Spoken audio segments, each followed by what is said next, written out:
Le monde du business a oublié quelque chose d'important. L'énergie, la conscience, l'invisible. Et si la vraie puissance d'un leader, c'était d'apprendre à ressentir autant qu'à décider? Et si la vraie performance ne se mesurait pas à ce que tu produis, mais à la présence que tu incarnes? Dans cet épisode de Hors Cadre avec Steph Gentis, on explore comment reconnecter la puissance du corps, de l'esprit et du cœur pour diriger autrement. Steve, tu as dit un truc qui me bouleverse dans le sens où je vois à quel point pour moi c'est tout un chemin, et je crois que c'est tout un chemin pour la plupart des entrepreneurs, dirigeants, managers qui vont pouvoir écouter ce podcast. C'est tu dis que tu fais ce que tu aimes. Or, je fais l'expérience que euh, en ce qui me concerne, réussir à ne faire que ce que j'aime, c'est tout un chemin. Et du coup, je me demande comment t'en es arrivé Est-ce que ça a toujours été le cas, cette capacité à être aligné dans ces choses dont tu avais envie, ou est-ce que tu es passé par d'autres étapes où c'était moins ça? Ah non, c'est une très bonne question et j'adore qu'on plonge droit dans le vif du sujet. Hem, Selon mon chemin, le parcours que j'ai eu, pour moi, il y a eu une période de chaos, il y a eu une période de friction, une période d'agitation profonde et même de mal-être, mais qui est apparue assez jeune. Moi, ça a été la période de l'adolescence qui a été, vraiment chaotique avec un rejet profond, quelque part de moi finalement, d'une part de sensibilité qui n'est pas comprise, qui n'est pas embrassée. Aussi certainement justement, un refus de rentrer dans le conformisme déjà jeune. Le cadre de l'éducation nationale, c'était pas quelque chose qui me convenait particulièrement. Il y a eu, beaucoup de résistance, il y a eu beaucoup de conflits. Beaucoup de rejets et puis aussi un environnement qui pouvait être, assez intense dans lequel se montrer, dur parfois. Heu, il fallait jouer au dur. Enfin j'y croyais en tout cas et donc ouais, ça a été une période d'adolescence où on teste des choses, où on se cache, dans des rôles, où on s'invente, une identité pour être accepté par le groupe, pour masquer, la vulnérabilité parce qu'on pense que c'est une faiblesse. Mais c'était complexe parce qu'à la fois, il y avait aussi tout le sport, notamment les arts martiaux qui, en parallèle, me guidaient, m'orientaient, m'apprenaient beaucoup et je performais aussi avec le corps déjà jeune. Mais finalement, je dirais qu'il y a une forme d'explosion ou d'implosion durant l'adolescence, avec beaucoup de chaos, beaucoup de lutte interne, qui a été un terreau fertile pour renaître, et aller utiliser. Peut-être que j'en avais pas conscience à l'époque, mais utiliser tout ce que ça avait créé comme conflit interne, comme dissonance, comme mal-être, comme pas savoir où se positionner, eh bien, c'était une grande source d'énergie créatrice finalement. Donc comment est-ce que j'allais polariser tout ça pour le transmuter en quelque chose qui allait me permettre de grandir, d'amener de l'harmonie, d'avancer? Et moi, j'ai eu la chance, jeune, d'avoir aussi des graines bien plus jeunes, hein, dans l'enfance, plantées dans mon esprit, dans le domaine de la méditation. Les arts martiaux commençaient très jeune. Une autre vision aussi plus orientale, hein, bien qu'ayant grandi dans une famille française. Ma grand-mère était très proche, du tai chi, elle méditait, ma mère aussi, mon père les arts martiaux, la philosophie zen, l'éthique des samouraïs, c'était quand même assez présent. Donc ces choses-là sont revenues et j'ai eu un gros switch aux alentours de 17 ans. C'était, justement les arts martiaux, le sport, l'entraînement, la performance, qui me passionnaient et je suis passé, de ce côté, chaotique en très peu de temps à me dire que j'allais me dédier à la transmission, que j'allais aller à fond dans ce qui me faisait vibrer, ce qui me passionnait et investir toute cette énergie, la canaliser justement vers ce que j'aimais, vers ce qui me plaisait. Donc le switch a été fait assez tôt et ça a tellement transformé mon état d'être, ça a tellement ouvert toutes les portes, depuis d'ailleurs, que je suis resté sur cette foi, sur cette conviction que si tu écoutes ton cœur ou que tu fais ce que tu aimes, l'abondance, la réussite, l'alignement, peu importe, la manière dont on voit ce que peut être la réalisation d'une vie, sera un produit de ton alignement et de l'écoute de cette voix profonde, hein. Quand on dit écouter le cœur, écouter l'âme, écouter ce qui a profondément du sens pour nous, peu importe la manière dont on le nomme justement, pas tomber dans des choses mystico-gazeuses comme on pourrait dire, impalpables. C'est vraiment tu te connectes et tu sens: «Qu'est-ce qui me fait vibrer? Qu'est-ce qui a du sens?» Et se connecter à ça, m'amène à avoir la conviction que l'abondance, la réussite, la réalisation est un produit de cet alignement et le fait de suivre cet élan-là et pas l'inverse. Pas le fait de vouloir atteindre quelque chose qui est comme une perpétuelle fuite en avant parce qu'on veut atteindre cette chose-là et quand on l'a atteint, c'est pas assez et il faut remettre un nouvel objectif. Là, c'est de partir de l'intérieur pour laisser ces choses-là être des produits de cette écoute profonde et de cette mise en action, bien sûr. Waouh! Franchement, c'est chouette, c'est une belle réponse. Hem, je j'ai entendu que tu avais, eu des graines qui avaient été plantées et ça, je pense que c'est vraiment chouette pour toi et là, tu nous parles d'un switch à 17 ans. Est-ce qu'il y a eu quelque chose de précis qui a fait ce switch? Une action enfin, qu'est-ce qui a fait que tu as eu ce switch, à 17 ans, justement? Alors pour en revenir sur ces graines plantées, donc c'est le fait d'avoir eu cette chance de grandir dans une famille qui était, très, oui, très très éduquée sur cela, très sensible. Il y avait quand même aussi, beaucoup d'art, heu, une famille avec des peintres, des artisans, des personnes qui travaillaient la terre aussi. J'ai grandi, dans le jardin, très proche de la cueillette des légumes, des végétaux, de la cuisine maison. Donc il y avait quand même un art de vivre, une manière de se nourrir, une manière de regarder la nature et ses rythmes, une manière d'aller vers la physicalité, notamment avec différents arts martiaux et puis le fait de s'asseoir, de contempler, la méditation finalement, être présent.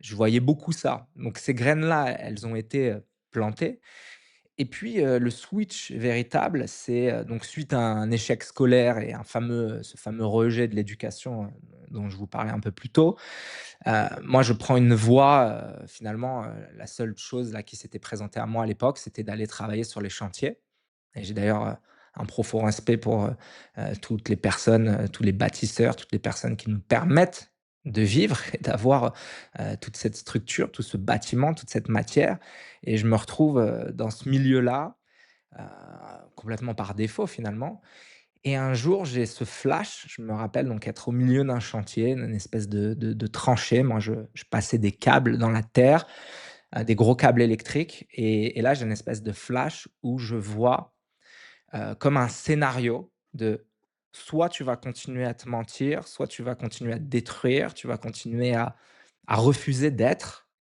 et tu seras malheureux et tu seras à côté. Soit tu vas embrasser ce pourquoi tu es là. Là, je le formule avec un peu de recul, mais pour moi, ça a été un flash très net de il y a un très grand potentiel, mais il t'appartient de le réaliser. Il t'appartient d'aller l'exprimer, ce potentiel.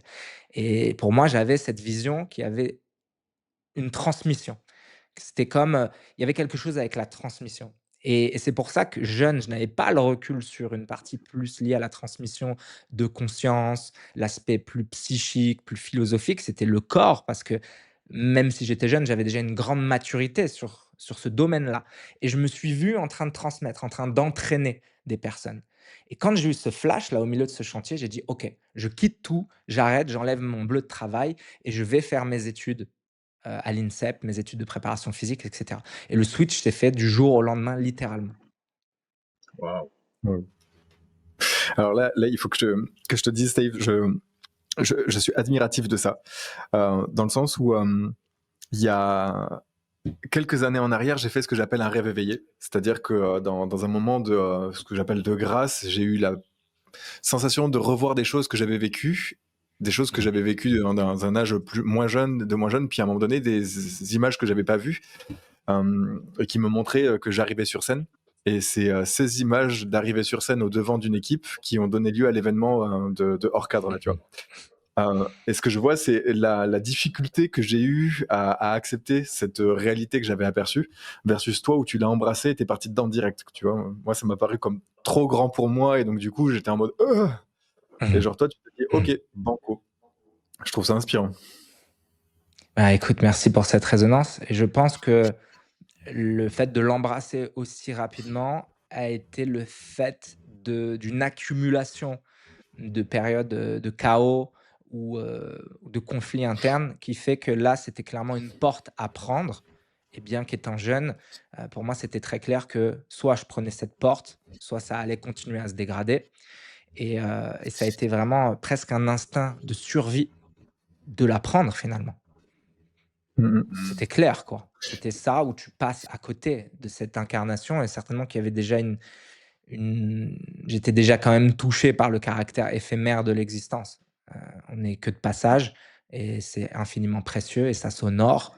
C'est des graines aussi que j'avais entendues dans mon environnement, certainement jeune, le fait de rendre grâce pour cette vie, que c'est pas quelque chose, à prendre à la légère et moi ça a été clair assez jeune que chaque jour que tu vis, tu ne le revivras pas. Chaque mot que tu prononces, chaque action que tu choisis de faire, c'est one shot, c'est maintenant et ça va justement influencer cette trame, ce futur possible. Chaque chose que tu nourris va t'amener à tendre plus vers cela ou alors t'en éloigner. Donc une conscience du fait que dans chacun de nos choix est lié à un cause à effet qui est infiniment complexe quelque part, mais chaque pas que je fais m'amène plus dans une direction que dans une autre et ouais, c'est magnifique. Ça peut être complètement vertigineux et ça reste mystérieux, mais on a un pouvoir là-dessus, je rejoins ce que vous disiez dans l'introduction. C'est pas aller à contre-courant des choses, c'est apprendre à sentir ce flow, à sentir ce flux naturel des choses et à aller avec le courant, à nager avec. Une forme de lâcher Mm. prise incarnée finalement. Carrément. Qu'est-ce que je voulais dire? Donc tu viens de nous dire en somme que il y a du chaos, il y a ce flash quand tu es dans le chantier et tu te dis ok, donc c'est dans le rapport au corps et la transmission que j'ai quelque chose à faire. Qu'est-ce qui se passe par la suite? Ouais. Quelles sont les premières actions en faveur de la transmission que tu vas mettre en œuvre? À l'époque, ma mère, mon père ne croient pas du tout, ne croient plus du tout en moi ou à ma capacité à faire autre chose que d'être, vraiment en marge de la société, mais au sens plus, destructeur du terme.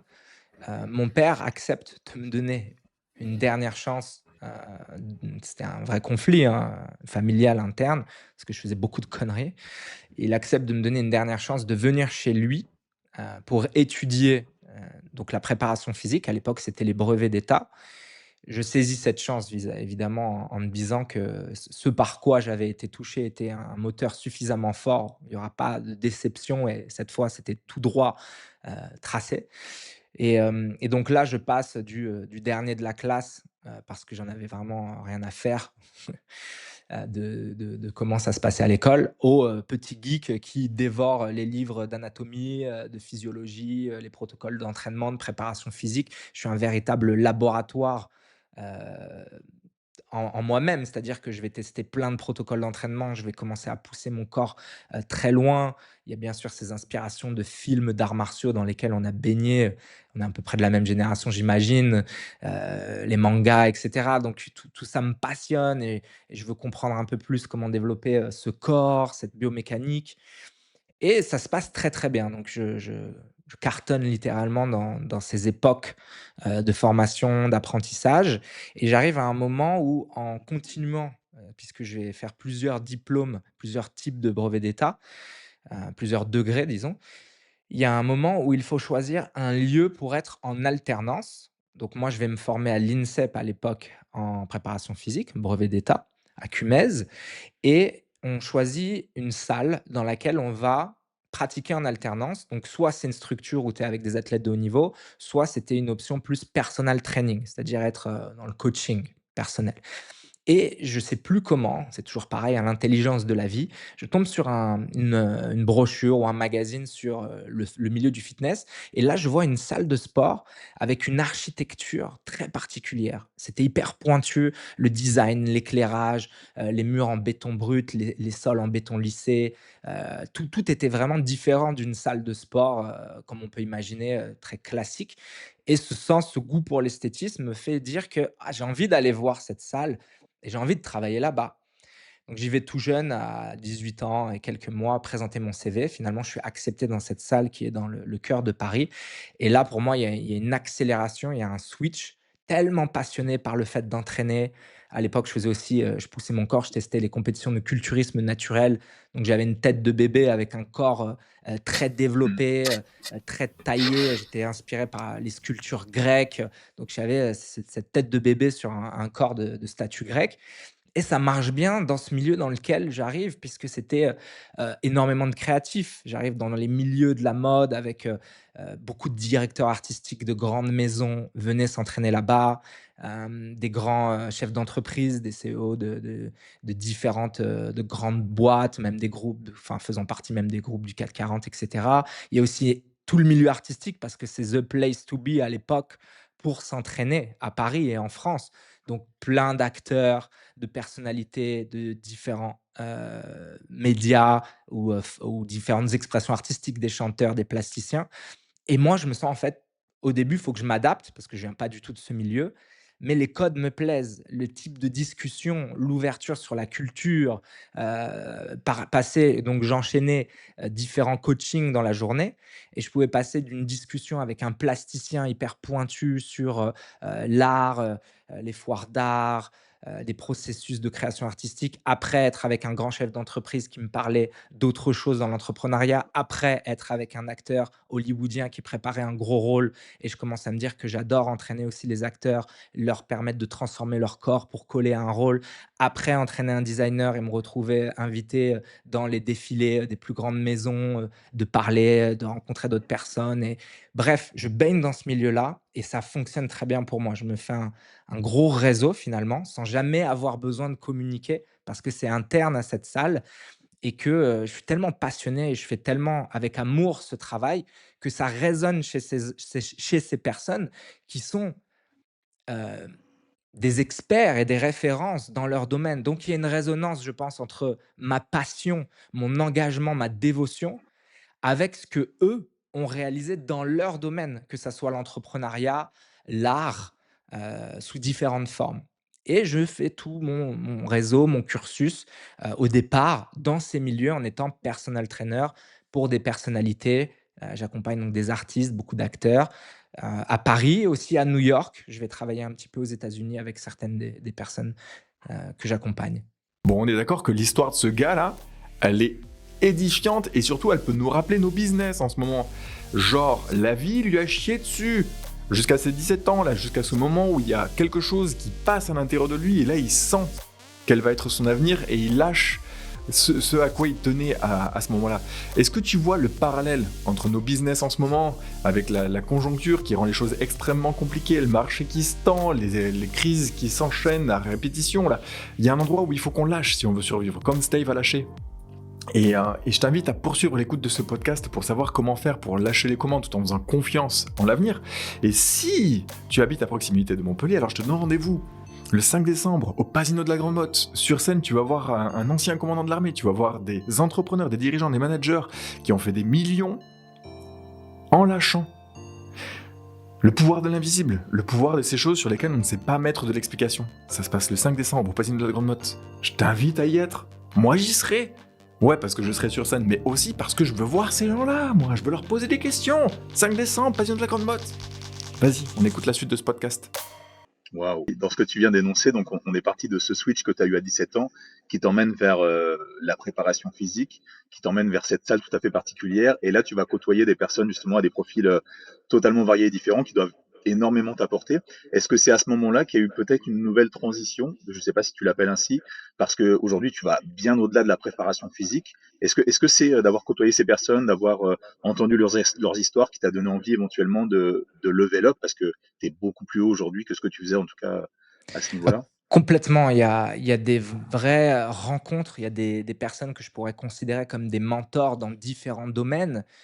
Je commence à lire, à plonger de plus en plus profondément dans la philosophie. Je pense aux stoïques, je pense à des traditions comme le bouddhisme, comme l'hermétisme, parce que les personnes avec lesquelles j'interagis sont aussi des gens qui sont très pointus, très cultivés, très profonds et puis je me nourris de plus en plus d'art selon les personnes que j'accompagne. Je peux me retrouver sur des plateaux de cinéma, dans des opéras, dans des grands rassemblements ou des meetings justement avec des personnes qui performent aussi dans l'entrepreneuriat. Donc je m'imprègne de plein de choses et je suis une véritable éponge, hein. C'est l'époque de la vingtaine. Donc il y a tout ça qui m'inspire beaucoup, qui ouvre le champ des possibles. Je vois aussi des personnes que, la plupart d'entre nous connaissent à l'international. Moi, je les vois, je les côtoie, je les entraîne. Donc il y a quand même une inspiration de mindset de vision internationale, de nos limites, de faire péter des plafonds de verre, puisque je suis au contact de personnes qui sont devenues des références mondiales. Et non seulement je suis au contact de ces personnes, mais dans mon domaine, elles m'écoutent et elles suivent ma transmission. Donc tout ça est très inspirant pour moi et m'ouvre. Et comme je suis dans ce milieu très artistique, je me retrouve aussi à être invité, repéré par, notamment une chorégraphe pour une compagnie, de danse-théâtre. Donc je vais aussi faire mon expérience sur scène en tant que danseur, en tant que performeur, mais dans des cadres très pointus. Je vais beaucoup m'exprimer, pendant quelques années du côté de la Suisse, de Berlin, dans les milieux aussi très, underground, mais au sens profond du terme où on vient justement, questionner des choses émotionnellement dans les processus artistiques que l'on va présenter dans des performances. C'est tout un travail introspectif. C'est la période où je rencontre le yoga parce qu'on en fait beaucoup pour assouplir nos corps, pour performer aussi sur scène. Donc il y a aussi une réflexion sur, le corps, mais d'une autre manière que j'avais pas encore visitée. Le fait de mettre les émotions en geste, le fait de travailler, avec soi en tant qu'appareil, en tant que vecteur de transmission et commencer à transmettre de l'émotion, à faire réfléchir par les performances dont nous étions les interprètes, ben, amener des espaces de réflexion sur certaines choses profondes avec un public. Donc il y a aussi ce rapport à la scène qui commence à apparaître, le fait de s'exposer et de plus être la personne de derrière qui entraîne, mais justement qui prend cette place-là. Et donc il y a cette convergence de l'expérience, de l'âge qui avance, le fait de se nourrir de ce domaine artistique qui vient nourrir la manière dont j'entraîne. C'est beaucoup moins, juste travailler avec des poids et des mouvements. C'est commencer à mettre le corps en mouvement, à respirer plus profondément, plus consciemment. Et puis il y a ces graines toujours de l'enfance qui surgissent de plus en plus, où je commence à voyager. Je commence à aller passer du temps en Asie, en Amérique latine, à aller moi aussi me pousser dans le silence, les retraites vipassana, les retraites zen, les ashrams de yoga, les rencontres avec la culture chamanique et les plantes médecines, ça a été aussi un grand chapitre. Et tout ça commence à s'assembler et va donner naissance à une vision de plus en plus holistique parce que, la maturité faisant, j'étais bien sûr confronté à des personnes qui avaient beau réussir sur le papier, avoir tout au niveau financier, reconnaissance, notoriété, il y avait un grand mal-être et j'ai vu des gens, dans des souffrances, maximales, heu, avec, on avait beau être à un côté, enfin les accompagner au niveau du corps, ça ne suffisait pas.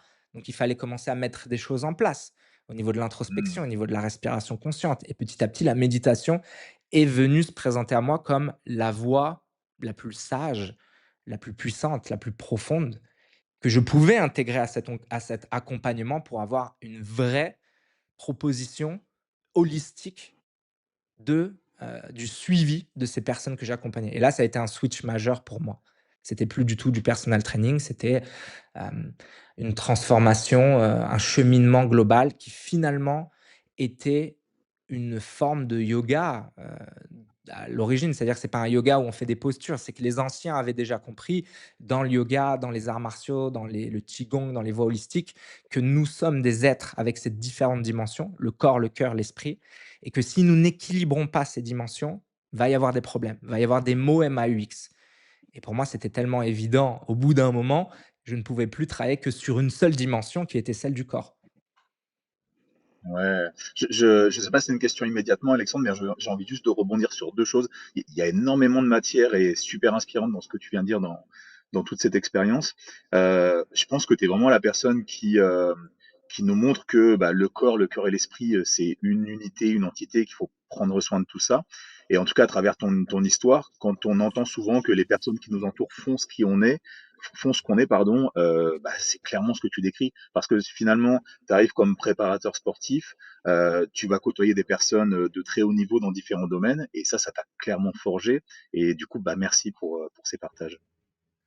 Merci pour l'écoute. Mm. Carrément. Euh, les premières personnes auxquelles tu as commencé à parler de la méditation, parce que tu vois, là tu as affaire à un profil, tu parles Vipassana, je pars en courant. Mhm. Je ne sais pas si tu vois ce que c'est que Vipassana. Moi, non, je sais pas ce que c'est. Peut-être Ça vaut faire un peut-être le coup rappel que tu pour décrives, Chris. Steve. Mmh. Vipassana, ça veut dire vision pénétrante, hein, il y a plusieurs manières de traduire, mais clairement c'est ça. C'est une des formes, heu, du bouddhisme dans la pratique concrète de l'assise, de la méditation, pour développer cette fameuse vision pénétrante où on va plonger dans l'expérience directe de la nature des choses, c'est-à-dire comprendre ce que peut être le corps, ce que peut être l'impermanence, le fait que tout soit changeant, qu'est-ce que peut être l'interdépendance, que le fait que tout soit interdépendant. Donc ça fait partie des grands enseignements du bouddhisme.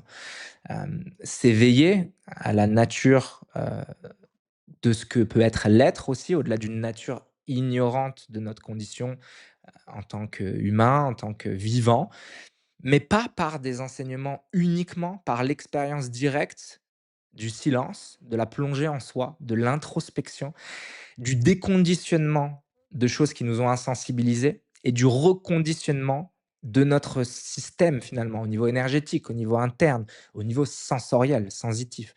Ça a donné naissance à la mindfulness, qui est la pleine conscience, qui est une version laïque et moins intense que le vipassana. Mais concrètement, les premières retraites de vipassana, parce qu'il y a différentes formes, c'est mondial, hein, il y a plein de centres de vipassana. On va méditer pendant 10 heures, durant 10 jours, en étant en silence, sans regarder les personnes qui sont autour de nous, même dans la chambre, si on est avec quelqu'un, il y a pas d'échange de regards, il y a pas de parole, mais pourtant, tellement de choses sont dites, tellement de choses sont ressenties, tellement de choses sont partagées et il y a des moments dans l'assise où c'est insupportable, où on a envie de partir, mais c'est une initiation, c'est un scan très profond de chaque organe, de chaque tissu du corps, de chaque dimension de l'esprit.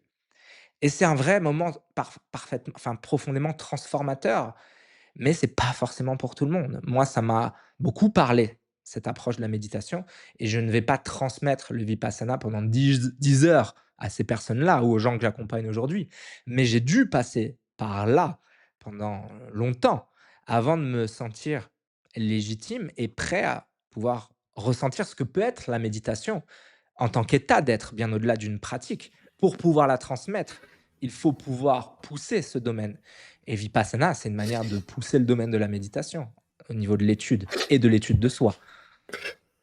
Assurément. Et tu vois, là, j'ai plusieurs potes qui ont fait Vipassana et à chaque fois qu'ils me décrivent le truc, j'ai une aversion pour ça. Enfin, je sens tout mon système qui est en défense. Tu vois, je suis plutôt. L'endroit qui me permet de plonger à l'intérieur de moi, c'est les formes de. Ou quand je suis stimulé par quelque chose. Genre, par exemple, tout ce qui est néo-tantra, c'est Mhm. là-dedans qu'il y a une stimulation à l'extérieur avec une observation de ce que ça fait à l'intérieur qui va me permettre de rentrer dans d'autres états. Bien sûr. Mais genre, tu me mets devant un mur là, mais je sens mon corps, regarde, je m'agite sur la chaise, je suis en mode, oh, je suis pas bien, quoi. Et du coup, ça soulève le truc de comment t'as fait pour réussir à transmettre, parce que même la méditation, tu vois, enfin, c'est délicat pour moi. Enfin, je suis vraiment obligé d'aller chercher ma méditation qui passe par le mouvement pour réussir à rentrer dans quelque chose. Mais je me dis, comment Mhm. t'as réussi à transmettre ça à des personnes qui probablement étaient au moins aussi agitées que moi? Ouais, et ça a été vrai même avec des athlètes de haut niveau que j'ai accompagnés ou que j'accompagne qui aussi sont très dans le mouvement. Il y a plein de manières d'approcher comment est-ce qu'on peut transmettre la méditation. Déjà, l'idée serait d'oublier l'idée qu'on a de la méditation. Parce que là, ce qui fait réagir ton corps avec aversion, d'ailleurs, c'est un des enseignements premiers de la méditation, c'est l'équanimité, qui est aussi quelque chose de très répandu dans la transmission stoïcienne, par exemple. C'est observer les choses sans les repousser ou sans s'y attacher, mais les voir avec une neutralité ou voir ce que ça provoque en nous, mais sans dire: «Ah, c'est moi» ou «Je n'aime pas ça» et voir que ça provoque cela en toi, mais ce n'est pas forcément toi. C'est le fruit d'un conditionnement, d'une perception telle qu'elle est à l'heure actuelle qui provoque cette réaction de manière spontanée. Mais fondamentalement, ce n'est pas toi. Donc comment rendre la méditation, accessible au plus grand nombre, intéressante? Bah, ça passe beaucoup par la pédagogie, ça passe beaucoup par la pratique, de manière progressive. C'est-à-dire, trouver comment est-ce que ça, c'est l'art du pédagogue et de la personne qui transmet. C'est trouver en fonction des différents profils. Par exemple, toi, je te ferais peut-être passer d'abord par effectivement une méditation en mouvement, ou peut-être aller voir le qigong ou avec des pratiques dites plus énergétiques ou par le breathwork, par la respiration, ressentir des états de présence, mais par une voie assez yang, si on veut la polariser, c'est-à-dire par une observation, sans ne rien chercher à créer, mais plus une activation du système, une transformation de l'état physiologique qui amène une transformation de l'état de conscience dans lequel on peut avoir des espaces de présence très profonds. Donc c'est ça aussi qui m'a passionné, c'est que je me suis pas justement cantonné à me dire: «C'est Vipassana, moi c'est ce type de bouddhisme et c'est tout». J'ai voulu aller explorer différentes voies de conscience et voir ce que la danse pouvait amener et de voir ce que les plantes médecines pouvaient amener, les entéogènes et de voir ce que le qigong pouvait amener et différentes formes de méditation et la visualisation et finalement développer aussi à l'intérieur de cette approche de la pleine présence ou de la conscience, une approche holistique qui ne se cantonne pas à un seule manière de faire, une seule manière. Et enfin, j'ajouterais juste que pour un profil comme toi ou comme pour n'importe qui, derrière les résistances, derrière les aversions se trouvent beaucoup de réponses. Donc c'est ça aussi qui est intéressant d'aller voir, c'est que souvent ce qui nous repousse, ce qui est repoussant pour nous, c'est quelque chose que l'on doit confronter. C'est pas obligé de le faire, mais dans mon expérience personnelle et dans tout ce que j'ai pu voir dans l'accompagnement, là où il y a de la résistance, il y a beaucoup de réponses. Oh, oh. Ça me touche ce que tu dis parce que je sens qu'il y a un sourire amusé sur mon visage d'une part plus grande à l'intérieur de moi qui sait tu es vu Alexandre, tu sais ce qui se passe à faire maintenant. Et en même temps, tu vois, je sens le truc de ah. Donc voilà, j'accueille. Et à la fois, j'ai l'impression que l'endroit où je me trouve aujourd'hui, c'est la digne, ou c'est la caricature de la personne à laquelle je m'adresse, cet entrepreneur qui à un moment donné va avoir eu la force de se mettre en mouvement, de faire rentrer quelque chose dans la matière, et qui pour pouvoir continuer à pérenniser ce truc-là va devoir changer sa posture. Et, Mmh. et je sens que là, tout m'invite à ce moment où je ralentis, où je me laisse porter par quelque chose, je me laisse faire par quelque chose, et je vois qu'il y a des choses formidables qui arrivent. Et du coup, je Mmh. me rends compte que voilà, c'est l'invitation qui est faite avec hors cadre pour les entrepreneurs. Hein. Du coup, je l'expérimente très fort. Tout est là. Une des plus grandes manifestations de ce truc-là, c'est la discussion qu'on a aujourd'hui.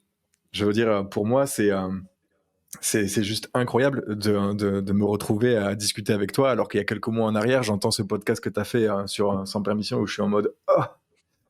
et là, on est à échanger. Bref. C'est beau. Euh, Chris, Mais comme tu le dis très justement, derrière les formes, derrière un podcast, c'est un format très beau parce que c'est une discussion profonde, intime, qui est rendue accessible, au public, qui est partagée. Donc bien sûr que là, il y a un podcast, mais la réalité, c'est qu'il y a une rencontre, il y a un échange et il y a des choses qui résonnent en chacun de nous. Donc c'est ça la beauté de les choses, c'est que ce que l'on vit tout le temps n'est jamais séparé de notre mouvement de conscience profond. Ça se passe tout le temps, à chaque instant. merci. Alors moi, ça m'inspire énormément et je vous rappelle du haut de mon côté très cartésien. Et du coup, j'ai cette question qui arrive. Euh, on va s'adresser sur scène, donc c'est le 5 décembre, c'est dans pas très longtemps. Donc on est assez à fond parce qu'on a quand même beaucoup de choses à préparer. Devant nous, on va avoir des chefs d'entreprise, des managers et des gens qui, pour la plupart, même si ils ont ces idées quelque part, sont très cartésiens. Euh, de ton point de vue et de ton expérience, comment tu t'adresserais à eux pour les sensibiliser à ce genre Mmh. de sujet, justement? Il y a une manière toujours, bien sûr, d'adapter le discours, la transmission. Dans mon approche, en tout cas telle qu'elle est aujourd'hui, il y a beaucoup de feeling dans l'instant. Je sais jamais ce que je vais faire avant d'entrer sur scène. J'ai juste une trame, dans l'esprit. Par exemple, évidemment, si on annonce un événement qui combinera, breathwork, respiration, méditation et conférence ou Q&A, bon, bah, il y a une structure, il y a un squelette. Mais c'est l'énergie de la salle, et ton énergie, c'est comment tu te sens là dans cet instant, quand tu te connectes profondément à toi. Qu'est-ce qui va passer par toi? Je me perçois aussi, et je nous perçois, êtres humains, comme des canaux, comme des vecteurs. Nous sommes aussi des antennes de cette intelligence, de cette information omniprésente dont nous partageons le champ et dont nous nourrissons le champ parce qu'on est tout le temps émetteur, récepteur. Donc dans cette sensibilité à un espace, un rassemblement d'âmes, d'êtres humains. En l'occurrence, là, si on parle de manager, d'entrepreneur, mais une manière de se mettre dans un état de présence qui va faire que ce que l'on a à transmettre va couler par nous, va être infusé en nous de manière automatique, de manière très naturelle. Mais bien sûr, c'est la convergence de cet état de présence et de cette réception de l'information et du champ partagé qui vient rencontrer tout le travail que nous avons fait en amont, tout ce qu'on a étudié, tout ce qu'on a lu, tout ce qu'on a pratiqué, tout ce qu'on a confronté en nous. Donc il y a cet état de présence qui s'exprime, il y a le lâcher prise, il y a la foi, le fait de s'en remettre complètement à notre légitimité totale, même pas de métier ou social, d'incarnation. Si nous sommes appelés à prendre parole face à un auditoire, face à un groupe, qui plus est pour transmettre des choses qui sont censées élever, qui sont censées ouvrir, nous faire avancer, nous faire évoluer, mais c'est parce que nous sommes quelque part des instruments de la conscience. Nous sommes des maillons d'une chaîne qui tend à aller vers une conscience plus éveillée, vers une évolution de la pensée, de l'esprit humain. On est un atome, on est un mouvement dans le mouvement.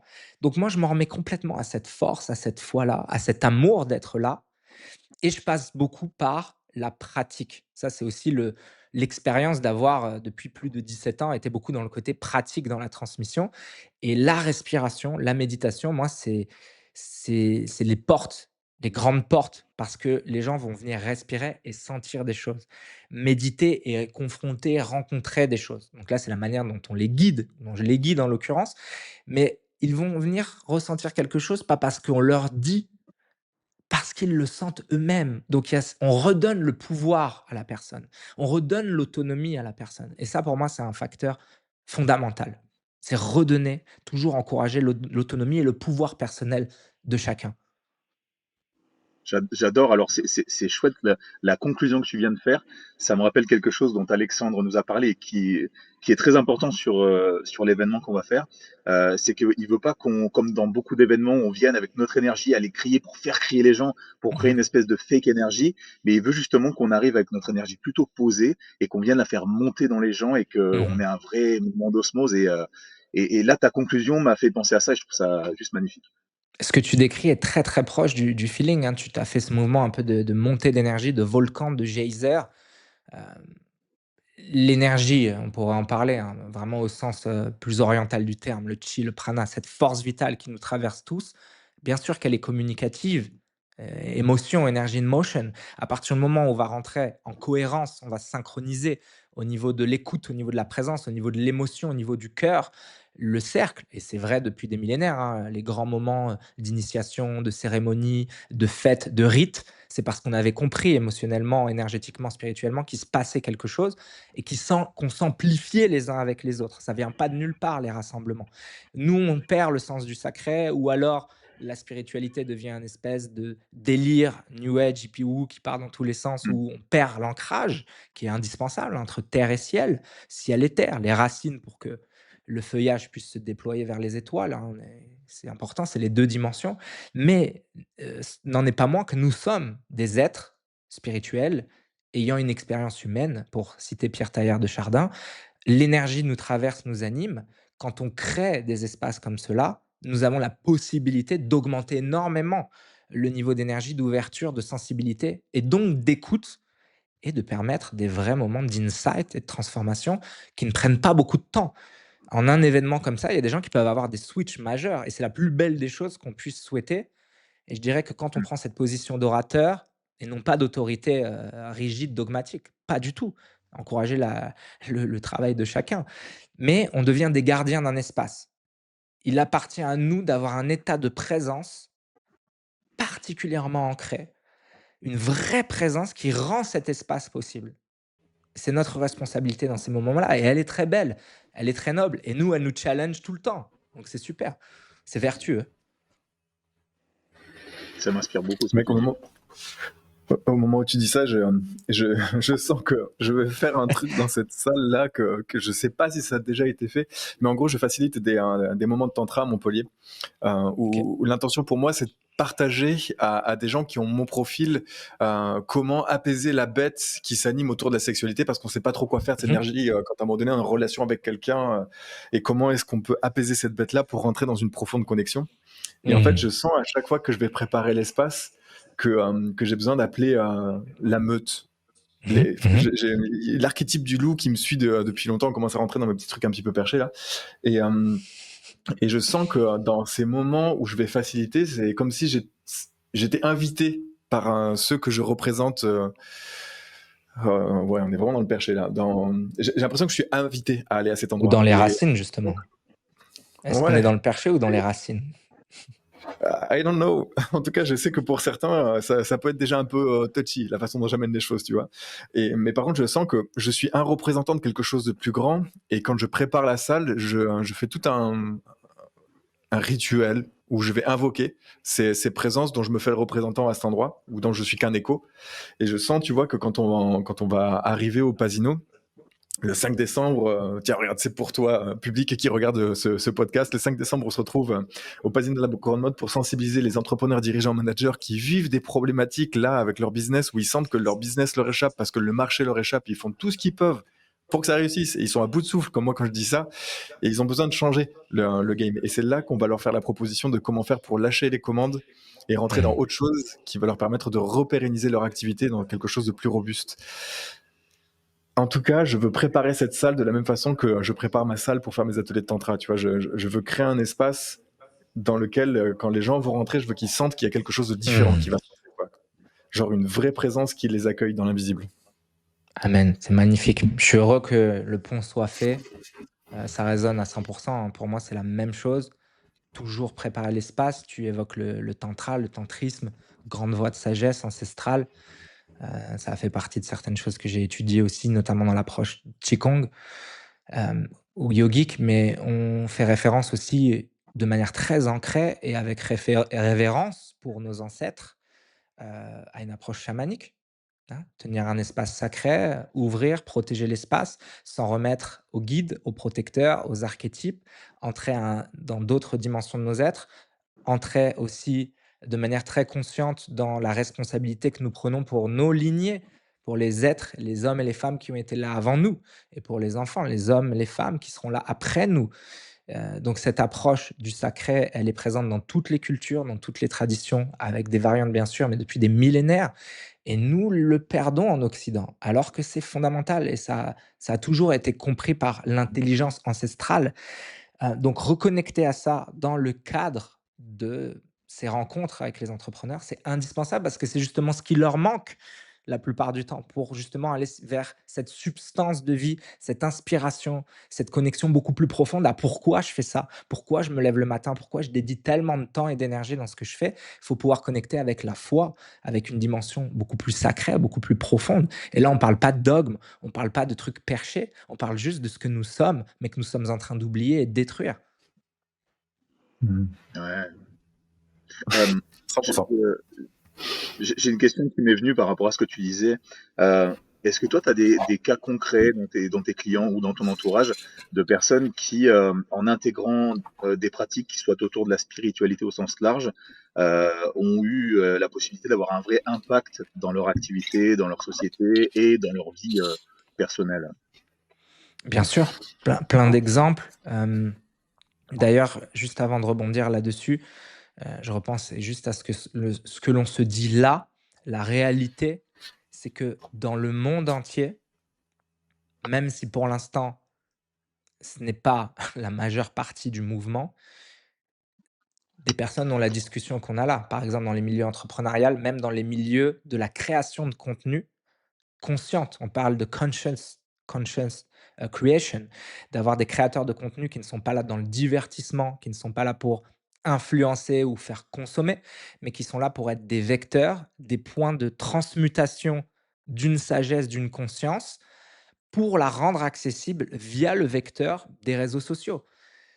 Donc il y a quelque chose qui est en train de se passer. On prend part à ce mouvement de manière consciente et ça n'a rien de perché. C'est juste que comme ça démarre dans un conditionnement qui est tellement ancré et qui a aussi tout fait pour que ces choses-là passent pour être marginales, dangereuses, hors cadre, bien là, c'est prendre la responsabilité de faire partie d'un mouvement qui avance, qui évolue une révolution de conscience, pour citer, Krishnamurti, qui est quelqu'un de particulièrement ancré, qui était un des grands sages du siècle passé, qui avait cette transmission non dogmatique et qui disait que la transformation de notre société, de notre civilisation passerait par une révolution de conscience.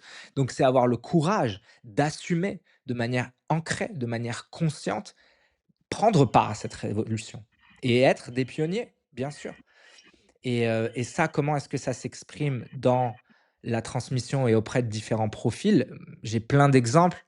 J'ai quand même par habitude de rester très, discret sur les noms des personnes, que j'ai pu accompagner, parce que c'est des personnes aussi qui sont, souvent connues, voire très connues et médiatisées. Donc je vais pas donner de nom là particulièrement, mais que ça soit dans le Ouais. business, que ça soit dans l'art. L'art, c'est différent parce que c'est des profils qui ont déjà une ouverture sur quelque chose de spirituel, sur quelque chose de mystique, sur un langage où eux traduisent par le vecteur qu'ils sont, avec le talent artistique. Ils transmutent de l'émotion. Ils transforment de l'information disponible dans le champ en une peinture, en une chorégraphie, en une musique. C'est absolument magnifique. Donc eux ont d'autres choses à régler, peut-être plus canaliser, prendre soin de leur corps, canaliser leurs émotions, leurs énergies pour ne pas se détruire. On a tous l'image d'artistes qui sont de vrais mystiques, mais qui brûlent la vie par les deux bouts et s'autodétruisent ou se font bouffer par une société qui, ne, qui au fond accepte le divertissement et la valeur que l'art peut représenter, mais n'accepte pas la profondeur du message de manière totale finalement. Donc moi, j'ai quand même les exemples de ces différents profils, ou également dans le sport, des personnes qui, en travaillant sur eux et peut-être en passant la porte au début de: «Je veux être plus performant, je veux avoir un meilleur corps, je veux être meilleur sur scène parce que je suis plus à l'aise, j'ai plus d'énergie», ou «Je veux gérer mes pensées», ou «Je veux être un entrepreneur qui a plus de présence, plus de concentration, équilibrer mon stress, améliorer mon sommeil». Forcément, plus tu avances dans le travail, en passant par le biais de la conscience, c'est pour ça, moi, je fais attention au mot spiritualité, même si ça veut dire dimension de l'esprit, on peut tout mettre derrière. J'aime bien le mot conscience. Mmh. Il me semble être, le plus approprié aujourd'hui. Quand cette conscience s'étend à travers la personne, s'affine, s'approfondit, eh bien, il y a une transformation, et la manière dont elle prend parole, cette personne, la manière dont elle transforme sa manière d'entreprendre, d'interagir avec les personnes qu'elle côtoie, de créer. Oui, il y a une différence. Donc, je veux dire, de manière générale, moi, ce que j'observe, c'est que quelqu'un qui vient au début travailler sur soi pour peut-être plus de performance, meilleure gestion du stress, et cetera, vit un éveil avec une compréhension de plus en plus profonde de ce que peut être la vie, et fait son cheminement spirituel à l'intérieur de ça. Et les outils, entre guillemets, au début, que pouvaient être des choses pour gérer le stress comme la respiration et la méditation, deviennent beaucoup plus des voies et même des hygiènes fondamentales, des hygiènes, des formes d'hygiène spirituelle. On médite pas juste pour gérer son stress, on médite pour garder un accès clair à une conscience beaucoup plus intelligente en nous. On fait le ménage, et c'est beaucoup plus profond que de dire: «Bon, moi, je fais 5 minutes de cohérence cardiaque parce que là, j'ai un meeting». Mais il faut bien passer par une porte au début. Mmh. Je me fais l'idée que le chaos dans lequel on se trouve en ce moment, c'est le parfait vecteur des problèmes qui vont faire que les entrepreneurs, en tout cas, parce que je vais parler des gens auprès desquels je sens la plus grande reliance, se Oui, trouvent dans la situation de je suis au pied du mur, il faut que ça bouge, quoi. ouais. Je vis ce problème et je dois trouver le moyen pour faire vivre mon entreprise et faire vivre ma famille à travers elle, les ressources pour bouger. Et d'ailleurs, encore une fois, je me sens la caricature de ce truc-là parce que je sens que là, je suis invité à lâcher tout, tout en Mmh. gardant un ancrage, et que c'est là qu'il y a des choses de ouf qui se passent, quoi. Et Complètement. genre, à un moment donné, on avait les ventes des places pour l'événement qui étaient considérablement ralenties. Bon, on a mis plein de choses en œuvre, mais je sens que depuis que de mon côté, je fais un travail particulier, je vois des petits morceaux qui se Mmh. décrochent du jour au lendemain, des potes qui viennent me voir en me disant putain Alexandre, je suis désolé, j'avais pas remarqué, j'avais pas compris que c'était toi qui leadais ce truc-là. En fait, je vais trop prendre des places, donne-moi quelques temps, je vais prendre les grosses places et tout. Enfin, je suis en mode, what the fuck, qu'est-ce qui se passe, quoi? Du coup, je me fais l'idée, encore une fois, que la situation de chaos dans laquelle on est aujourd'hui, c'est le meilleur moment pour aller souffler euh, des sensations qui font du bien pour donner l'élan de se dire, ok, je n'ai pas tout à fait compris, mais je 100%. suis prêt à aller jeter un petit coup d'œil, quoi. Complètement. Et ce que tu dis est tellement important. Je pense un exemple concret de ce qui débloque les situations, c'est quand justement on arrête de nager à contre-courant, de porter notre attention sur bah là, il y a plus assez d'argent qui rentre ou c'est trop dur ou il y a telle conjoncture parce que plus on porte notre attention sur quelque chose, plus on nourrit des émotions de peur, d'angoisse, de manque, plus on s'identifie à ce manque, à cette situation et plus en fait, on va tomber dans un cercle vicieux interne où on ne fait que visualiser, mais de manière négative et on nourrit nos émotions et on nourrit notre esprit. Alors que de lâcher prise, de porter notre attention au contraire sur ce qu'on veut voir grandir, ce que l'on veut voir émerger, de se connecter émotionnellement avec ces choses-là, de les comprendre comme étant des potentiels qu'on va pouvoir densifier, qu'on va pouvoir activer à partir du moment où on porte notre attention dessus. Bien sûr, ça a été transmis dans ce qu'on appelle la loi de l'attraction, la visualisation créatrice, la capacité à manifester, mais c'est une réalité et on est tout le temps en train de créer. Et dès qu'on rentre dans ce flow consciemment, de faire confiance, de lâcher prise, de s'en remettre à quelque chose qui nous dépasse, c'est ce que tu as dit. Il y a une invitation à tout lâcher, mais pas tout lâcher de manière complètement autodestructrice ou inconsciente. Au contraire, c'est tout lâcher en s'en remettant à quelque chose qui, au fond, on le sait, on peut s'en remettre à ça parce que la réalité, c'est que ça nous dépasse et que on ne contrôle pas grand-chose et qu'on ne sait pas grand-chose, mais qu'on a l'intelligence au fond de le sentir. Et si on a foi en ça et qu'on a suffisamment foi en nous aussi, se laisser porter par ça ouvre toutes les portes. Mais le switch, le saut, il n'est pas évident au début. Ça, c'est sûr. Ça demande du courage. Ça me parle beaucoup ce que tu dis parce que pardon, ouais, je suis moi-même là dans une période de ma vie un peu où je fais des changements et j'ai envie de prendre différentes directions. Et j'ai eu assez récemment ce lâcher prise conscient et il s'est passé des choses. Donc vraiment, ça me parle et ça me conforte dans l'idée que voilà, c'est une nouvelle direction que j'ai vraiment envie de prendre. Je vais y aller parce que je sens que c'est là où j'ai besoin d'aller. Et ouais, merci d'avoir posé ça là du coup. Carrément. On avance. Steve, j'ai une question à te poser et on la laissera pas au podcast en fonction de si c'est pas confortable pour toi d'y répondre ou pas. Ouais. T'as dit un truc qui me percute, que je trouve touchant et à la fois qui me laisse avec une question. Donc en gros, t'es jeune, ta vie est en train de partir en couille.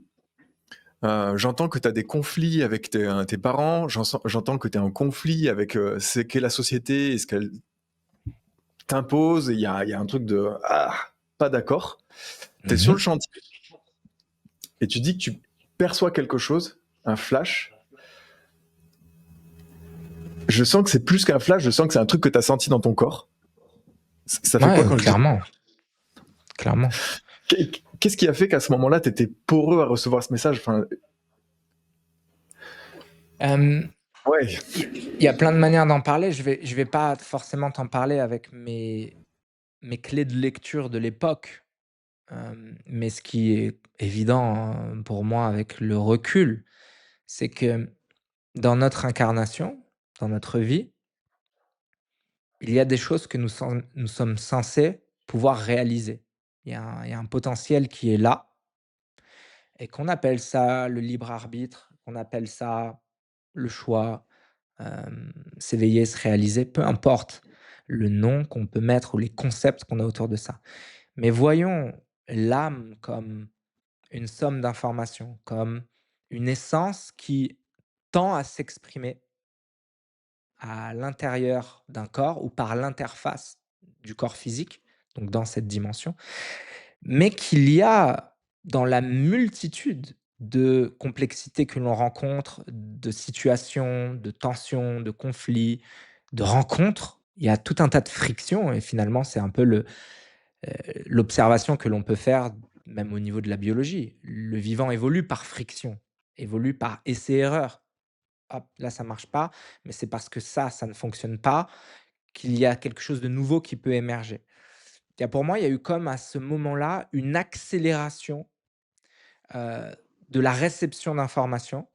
Si on se reconsidère à ce stade de la discussion comme des canaux, comme des vecteurs, il y a eu un téléchargement, on pourrait dire, assez intense d'informations sur ce que j'étais venu faire sur terre. Pourquoi je m'étais incarné, mais qu'il m'appartenait de le réaliser ou non.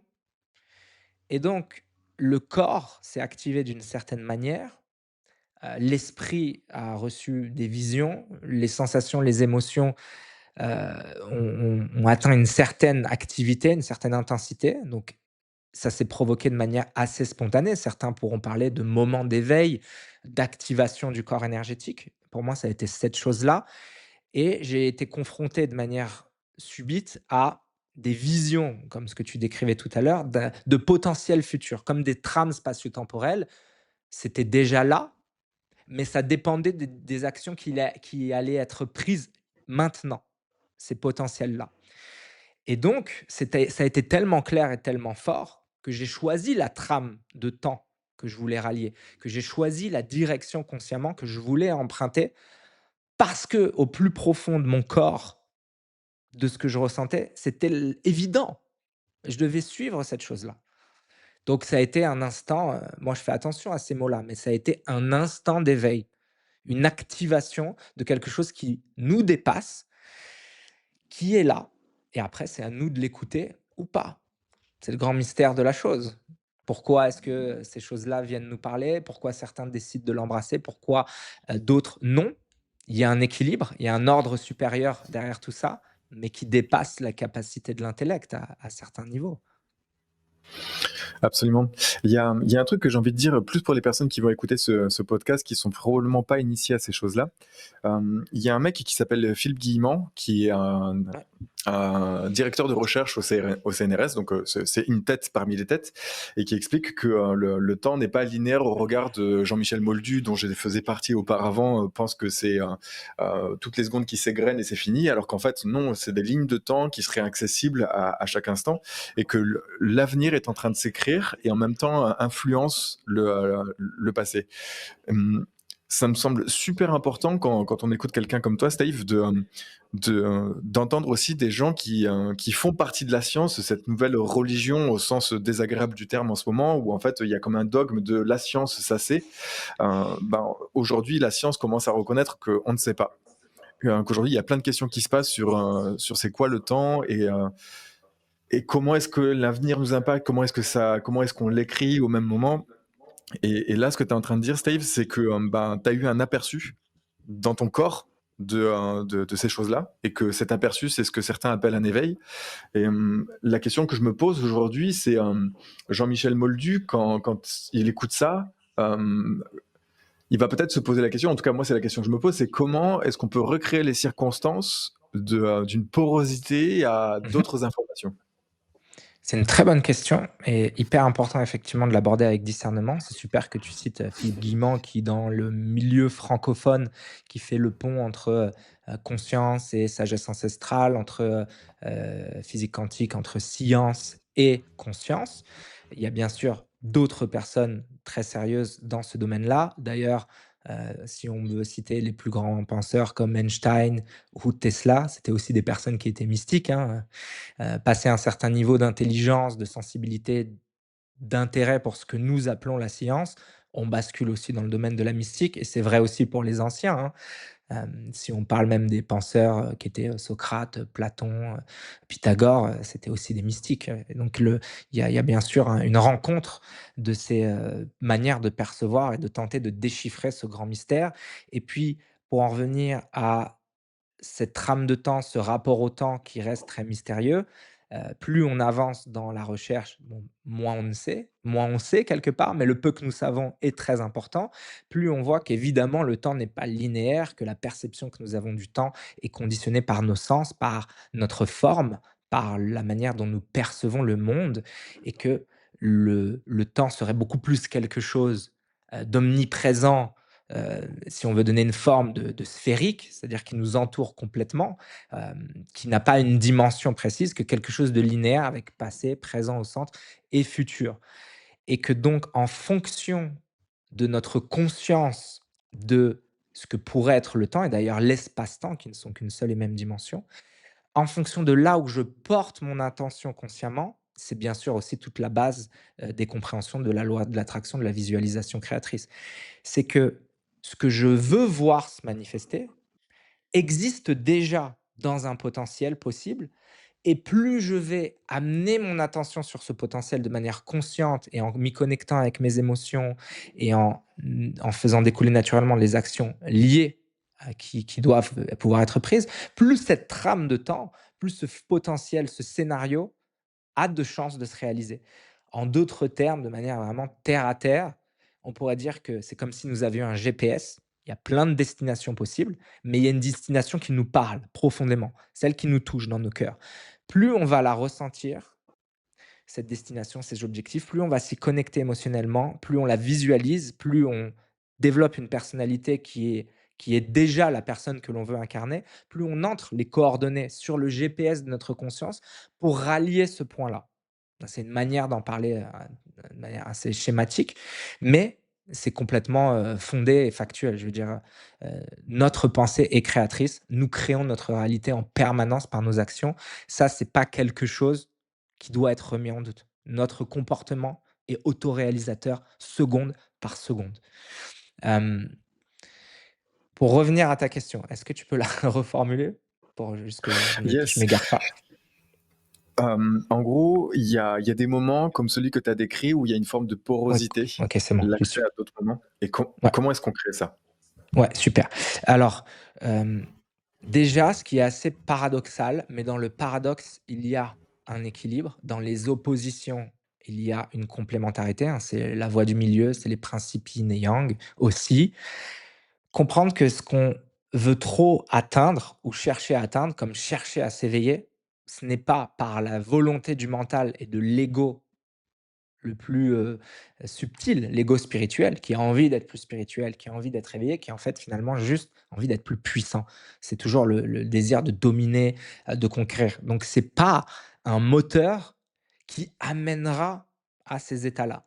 Parce que c'est le serpent qui se mord la queue, parce que c'est justement la partie de nous qui souffre, qui veut être plus, qui se sent incomplète, qui veut dominer les autres, qui prend le pas, qui s'exprime à l'intérieur de cette intention de vouloir atteindre quelque chose, de manière forcée.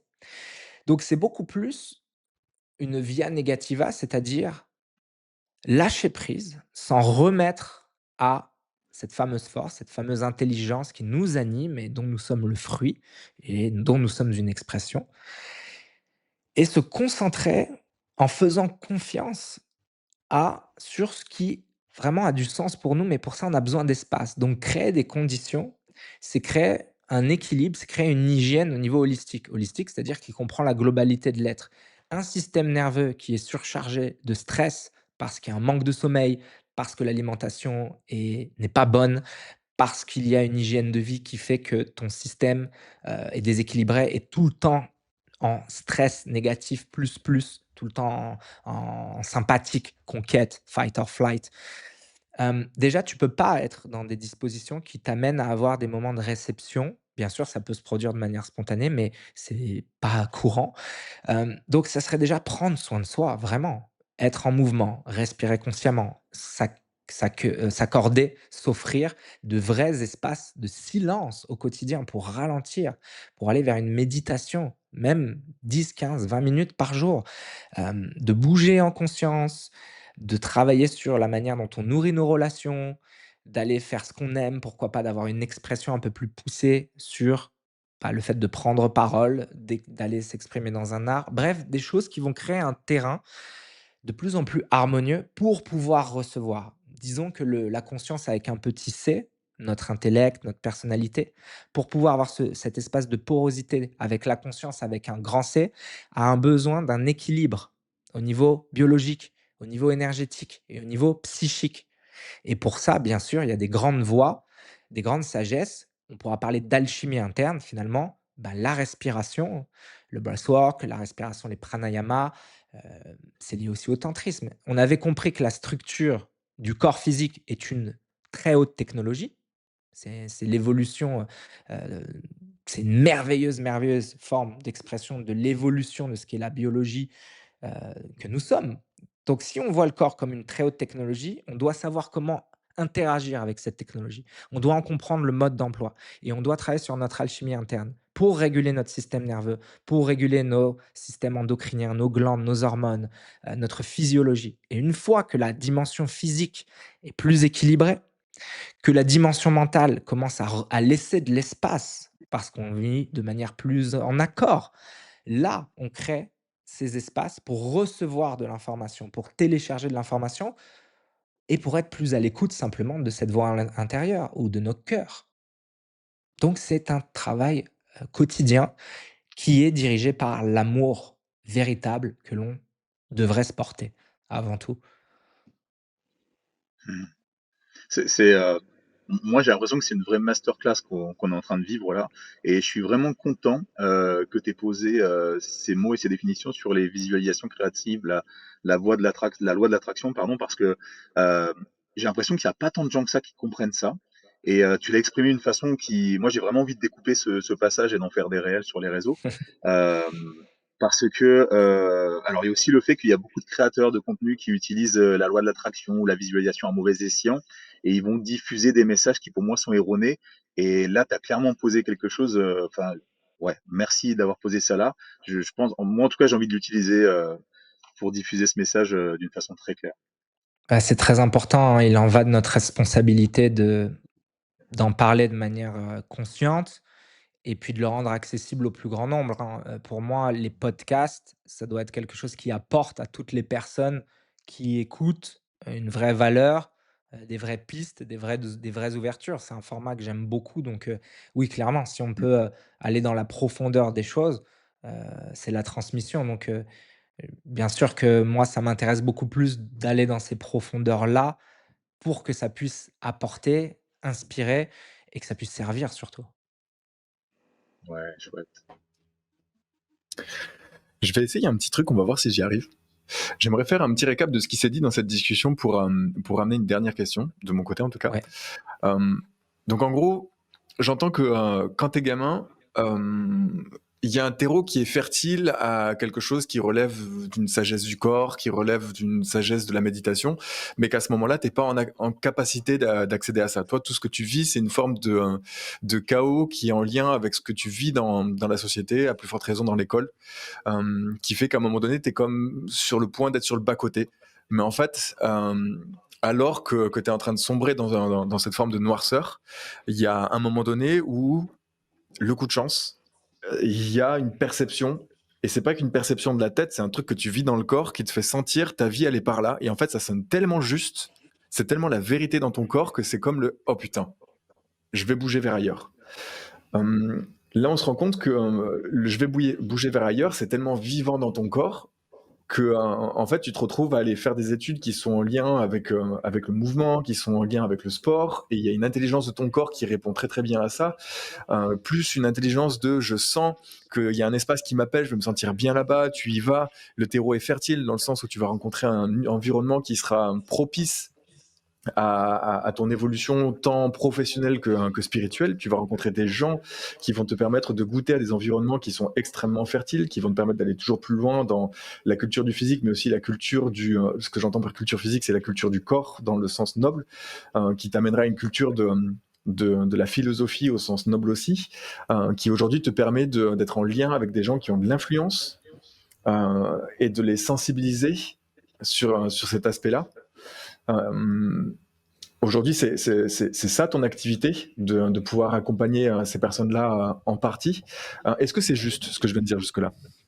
Alors c'est juste, hein, j'apporte des petites nuances. Bien sûr, j'ai reçu énormément de choses, grâce à ma famille et je leur rends profondément grâce pour cela et bien sûr, à mon sens, il y a aucun hasard dans les familles dans lesquelles nous arrivons.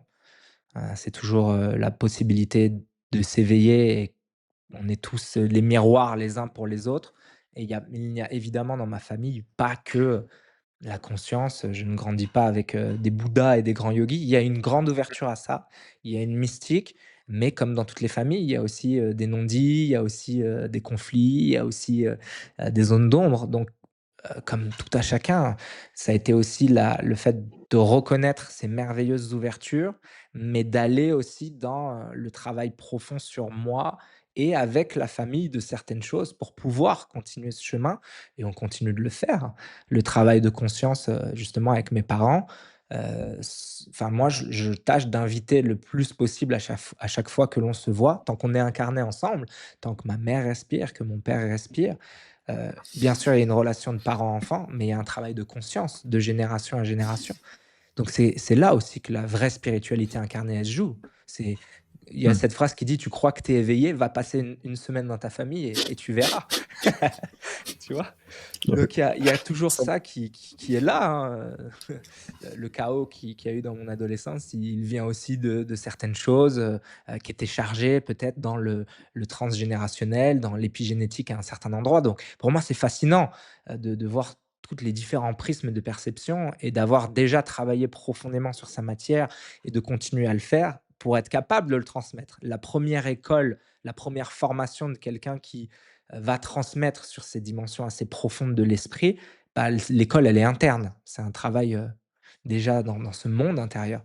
Donc il se passe tout ça et là, depuis quelques années, ce n'est plus tant le fait d'accompagner, même si je le fais encore, des personnes, disons, de milieux très élitistes au sens grands entrepreneurs, personnalités, artistes, athlètes de haut niveau. Ça me passionne, je l'ai fait depuis très jeune, je continue d'être en contact, avec ces milieux, ces réseaux, d'accompagner, même de co-créer certaines choses, ne serait-ce que dans la recherche, sur comment est-ce qu'on peut amener plus de conscience dans le domaine du sport de haut niveau, ne serait-ce que pour l'après-carrière. Il y a plein de choses passionnantes ou dans l'entrepreneuriat. Quand on en parlait avec Yomi, ou Antoine qui sont des personnes, que j'ai accompagnées, bien sûr, c'est une nouvelle génération, qui a un impact très grand, mais qui, en s'éveillant, ben, potentiellement, va apporter bien plus que du business. Heu, Hmm, hmm. enfin, on se comprend bien, de la conscience. Donc pour moi, elle est là aussi la responsabilité sur d'autres générations. Mais, ce qui, à mon sens, prend de plus en plus de place aujourd'hui, c'est la transmission au grand public. C'est là où moi, j'ai choisi de sortir de mon «confort» entre guillemets parce que j'ai jamais eu besoin de communiquer ou quoi. Mon nom a fait son chemin, dans des milieux où j'ai pas besoin de chercher du travail. On vient me chercher, pour, travailler. Donc j'aurais pu continuer toute ma vie à rester, bah, dans l'accompagnement, dans ces mondes-là. Mais c'est fantastique de toucher des personnes qui sont influentes. Bien sûr, parce qu'elle rayonne sur énormément de monde. Mais c'est encore mieux si on peut aller parler directement, au monde, comme vous le faites.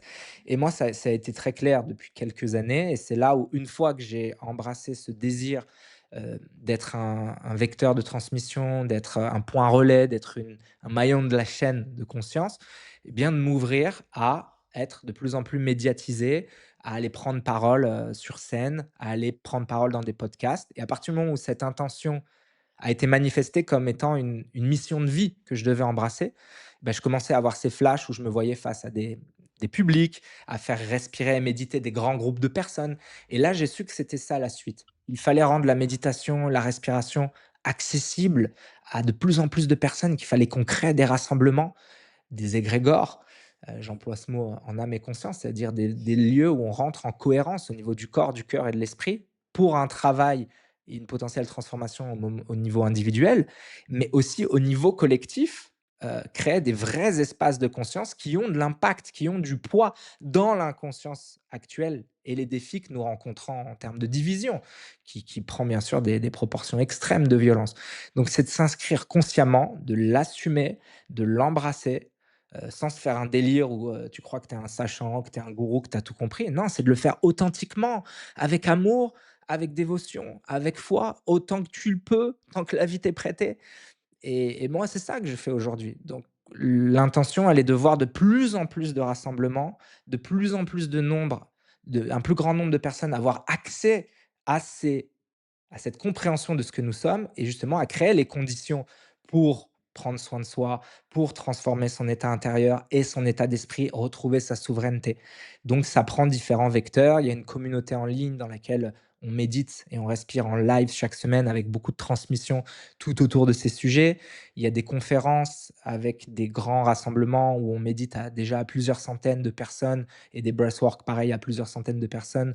Je suis en train de travailler sur une tournée qui aura lieu dans plusieurs villes, en France, potentiellement en Belgique et en Suisse. Hem, voilà, il y a des retraites aussi qui sont des formats, beaucoup plus profonds, beaucoup plus immersifs, où là, on est ensemble pendant une semaine et on a la dimension du corps, le mouvement, les arts martiaux, la respiration, les bains froids, la méditation. Et aujourd'hui, c'est ça et moi, je me vois faire ça, mais avec de plus en plus d'amplitude.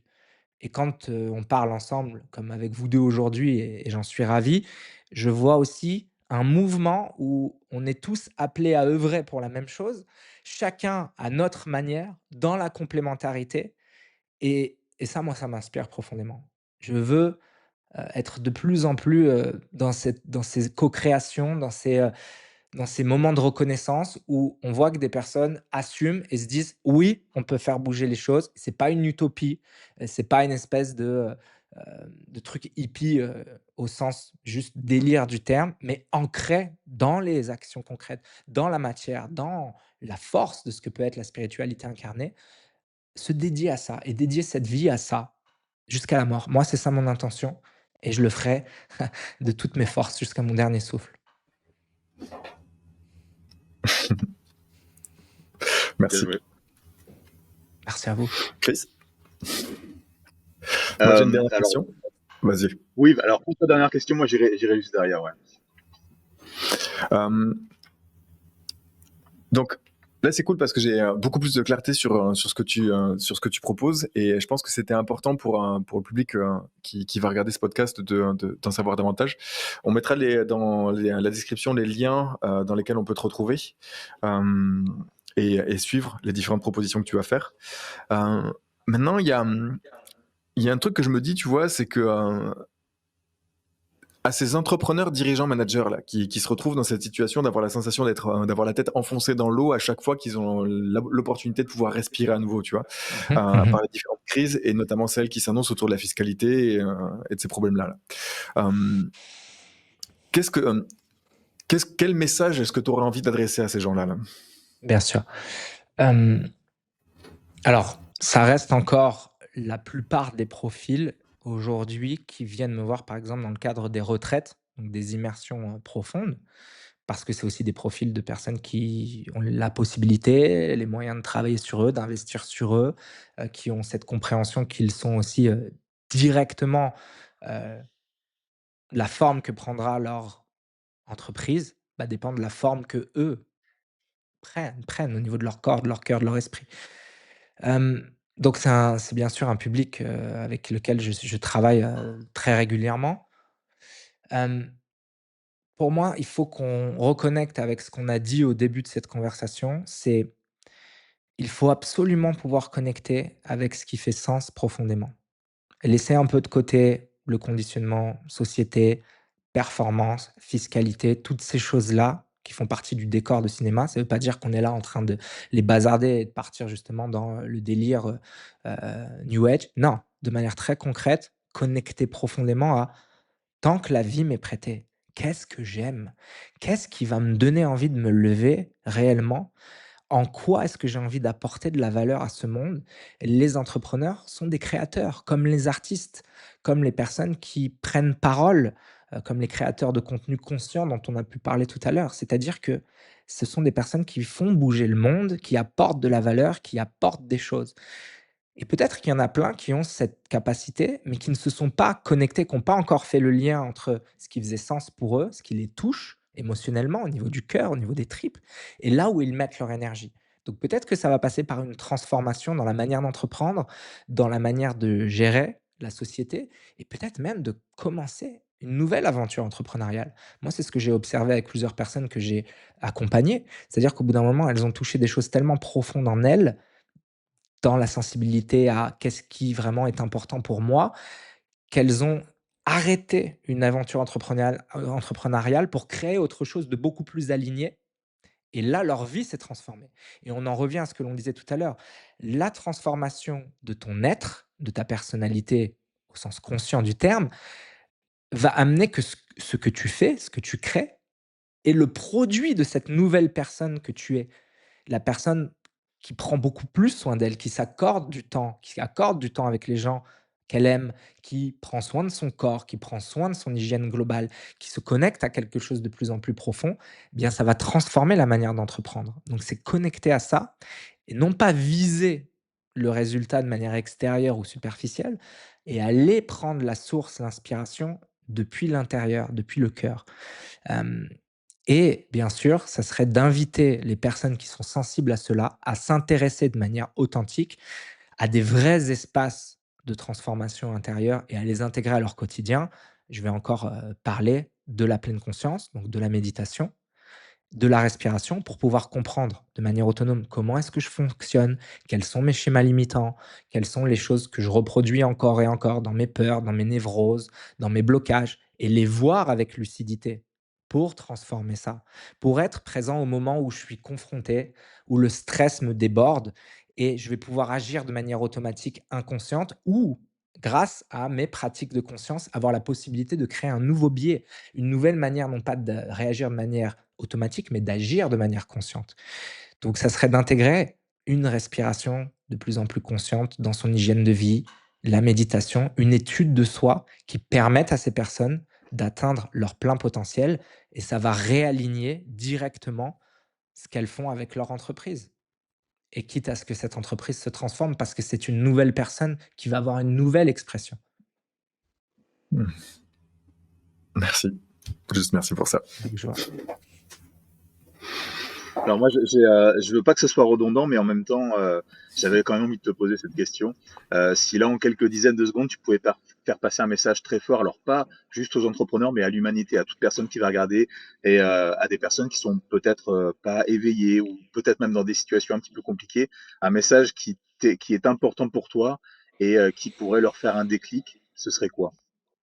Ouais, ce qui vient spontanément, de manière, très factuelle, nous sommes dans une époque de l'humanité particulièrement importante, de l'humanité et de la vie sur cette planète où il se passe énormément de choses. On est dans une vraie transformation de civilisation, de monde, et là, il y a véritablement 2 chemins qui s'offrent à nous. Quelque part, l'involution, la destruction, le chaos qui est déjà très présent ou un éveil de conscience qui peut aller très vite et ça, encore une fois, je le dis de manière extrêmement ancrée, avec toute ma foi. Pas dans le truc, on va parler des bisounours et il faut être gentil. Non, non, là, on vit quelque chose d'extrêmement important dans ce qui se passe sur cette planète et on est tous